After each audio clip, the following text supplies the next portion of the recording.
আসসালামু আলাইকুম রহমতুল্লাহ। গ্রামে প্রতিদিন সকালে যে হাট বসে, সেই হাটে আমি আজকে গিয়েছিলাম কিছু বিক্রি করার জন্য। সেই হাটে গিয়ে দেখি সবাই যার যার মতো করে যার কাছে যা আছে সে তা নিয়ে এসেছে হাটে বিক্রি করার জন্য। কেউ পেঁপে নিয়ে এসেছে নিজের গাছের, কেউ নিজের গাছের 5-6 কেজি আম নিয়ে এসেছে, আমি নিয়ে গেছি পুঁই শাক। তো একজনের সাথে আবার পুঁই শাক নিয়ে আলোচনা হয়, দামাদামি হয় পাইকারি বিক্রি করে দেওয়ার জন্য।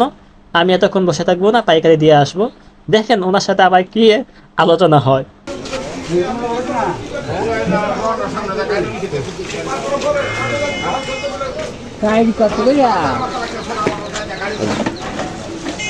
কত করে 30টা 40টা তো বেচানো যায়।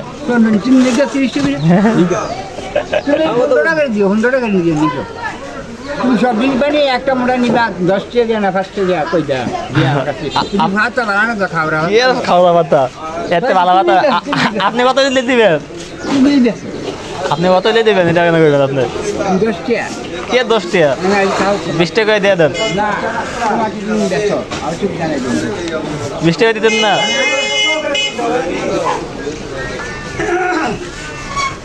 তোমাকে